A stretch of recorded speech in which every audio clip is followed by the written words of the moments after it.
The Oklahoma City Police Department has a unit called Youth Enrichment Services, or the YES unit, and they are committed to providing social services to the children within the community by providing on-the-spot resources for those families who are in need. In Youth Enrichment Services, we try and identify families within the Handle with Care system and also truant students within the Oklahoma City Public School system. And once we identify those families, we try and figure out the reasons why they are either not going to school or what type of trauma that family has been exposed to. And then we reach out to community partners and try and connect those families with resources to improve their situation. Well, Oklahoma City Public Schools and the YES unit work together in a broad scope to try to identify kids that are in need of resources. Previously, the kids would have been truant. Now they probably are still missing excessive amounts of school, and we're trying to identify why are they missing excessive amounts of school, what's the least common denominator, what kind of resources do they need, and how can we provide those resources and get them back in school on a consistent basis. If we can make a connection with that family, then they have some sort of law enforcement interaction on down the road. We've built that relationship. They're like, hey, wait a minute, they're here to help. They're not against us. There's two ways that Oklahoma City Schools and Oklahoma City Police Department communicate with each other through our TIPS line. One of them is student assistance referral, and those are our more basic needs.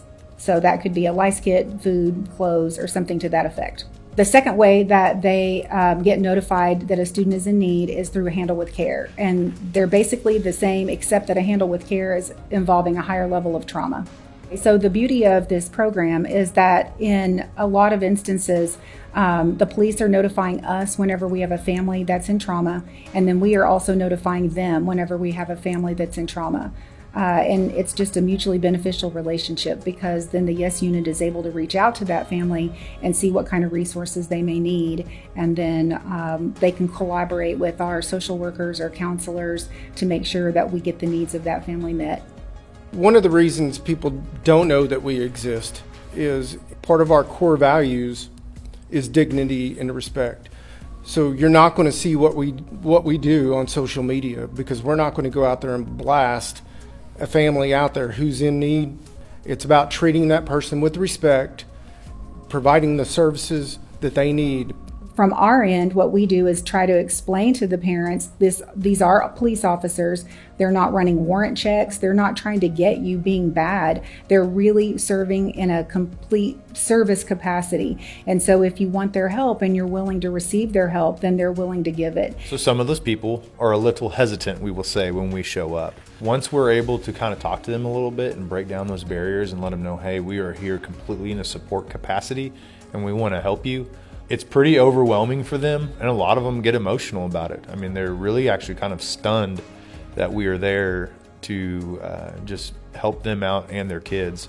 And then I had a dad just holding a little baby in his arms, several officers at the house delivering food, and then he said, you see that? You see that? Those are the men that are here to protect you. Him articulating to her, these men are here to protect you. We got an alert on some kids needing some uniforms. So we went to the house. So we go in plain clothes, still identify ourselves as the police, obviously. As we're walking up to the house, there was a guy sitting in a car. He knew that we were the police. He looked at us and he had that, do I run? What do I do? And the first thing that came out of my mouth was, whoa, listen, we're here to help. And he sort of looked at me like, what are you talking about? I said, look, does such and such kids live here? He goes, yeah, that's my brother's kids. I said, well, we had an alert that they need some uniforms. And he was just overwhelmed. Well, the dad was standing in the doorway, and it took a minute for him to actually communicate with us. He goes, so you're not here to talk to me about anything other than my kids? And we're like, no, we just had an alert that your kids are in need. We want to be here to help you. He had previous run-ins with law enforcement, but he's got his life back together. And for us to be able to overcome that barrier and shake hands at the end, and actually he gave me a hug afterwards, it was like, I did not know you did this. This is great. So those are the kinds of relationships that we want to build. We do have some stories where it has literally changed some kids' lives permanently. Pretty neat experience to be able to do that. So we had a recent situation in which we have an 18-year-old student. She's a senior in high school. She has intentionally moved out of her mother's house due to her mother's drug abuse.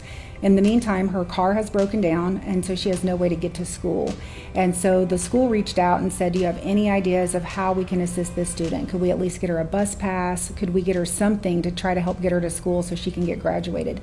So I made a referral as a handle with care to the officers. The officers put it into their care portal.